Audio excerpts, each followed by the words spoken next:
Okay, let's dive right into this explainer. We're taking what might look like a totally intimidating math chapter on conic sections, and we're going to transform it into this really fascinating visual journey. We're talking about uncovering the hidden geometry of our world and exploring the exact shapes that literally govern our entire universe.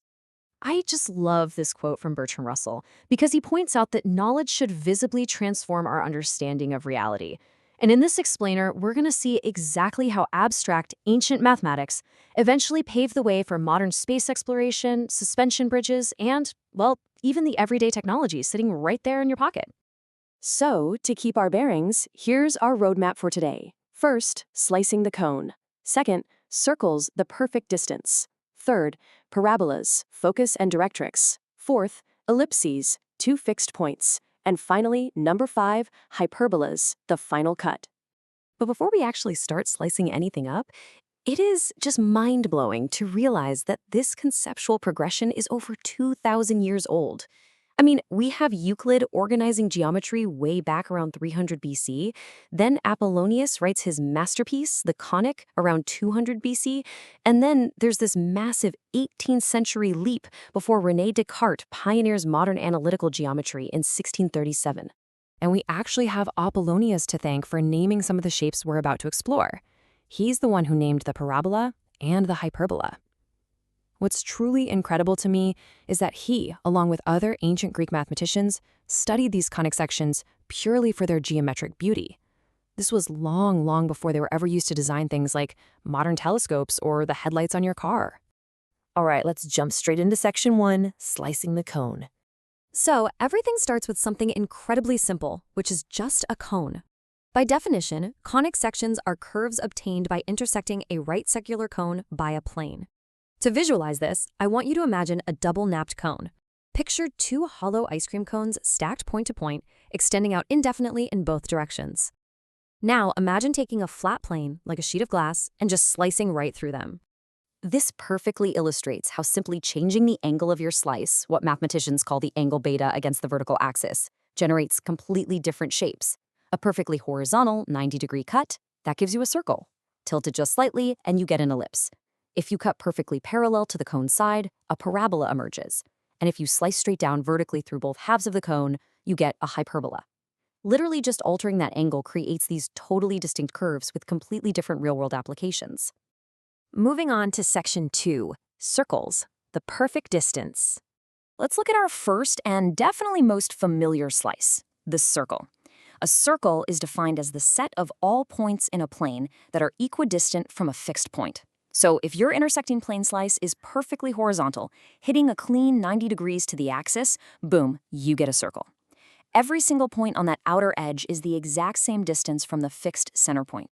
And this simple geometric truth beautifully translates into algebra, with the standard equation of a circle, x minus h squared plus y minus k squared equals r squared. In this formula, h and k lock in the center coordinates, and r, well, that's that perfect unchanging distance, the radius. It's really just a precise mathematical translation of a visual shape.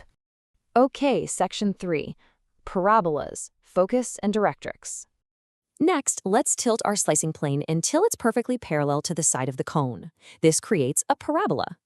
The absolute crucial point here is balance.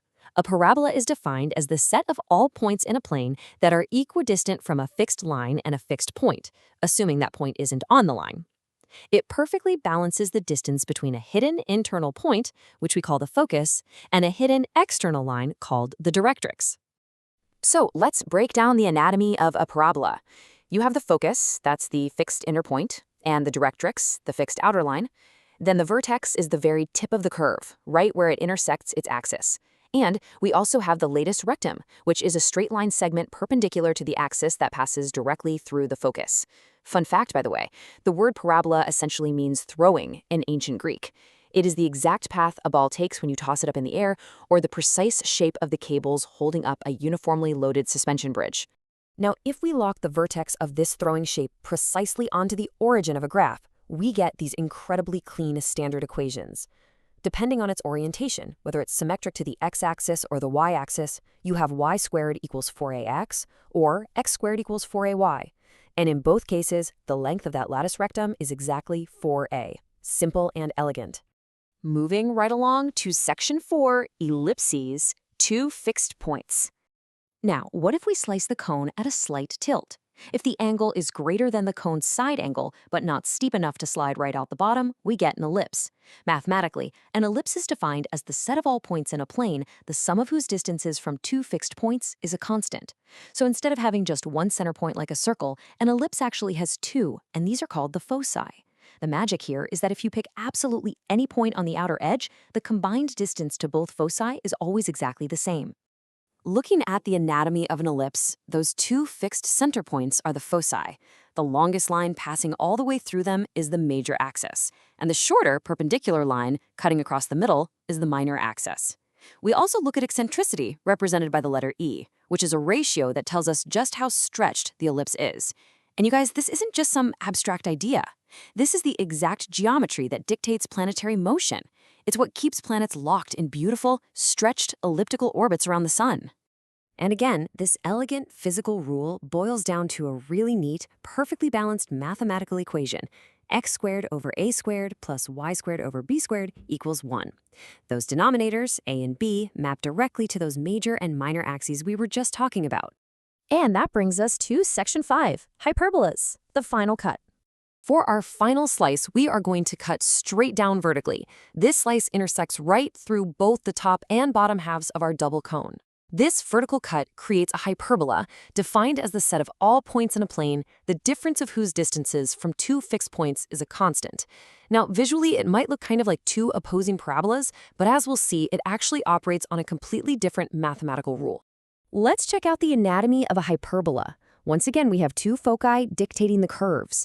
But here, the line going through the foci is called the transverse axis, and the perpendicular line running through the center is the conjugate axis. The vertices are the points where the curves actually intersect that transverse axis. And this sweeping, wide-open shape is absolutely vital in modern engineering.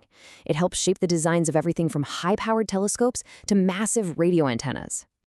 I actually want to pause here for a second, because comparing the ellipse and the hyperbola brilliantly illustrates the mathematical poetry at play. Check this out. On the left, for an ellipse, the rule is that the sum of the distances from any point to the two foci is always constant. But on the right, for a hyperbola, it's the difference of those distances that stays constant.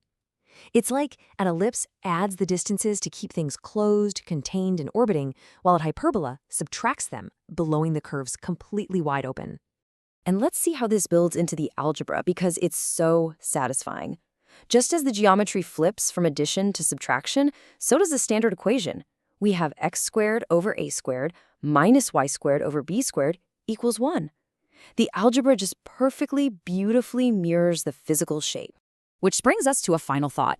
Knowing that these curves rule outer space, like the orbits of planets, and also everyday engineering, like the reflectors in your flashlight or suspension bridges, what other hidden conic sections dictate the design of your world? From ancient Greek thought experiments all the way to the literal tools in our hands today, conic sections are absolutely everywhere, just waiting for you to spot them. Thanks for joining me on this explainer, and hey, keep looking for the geometry around you.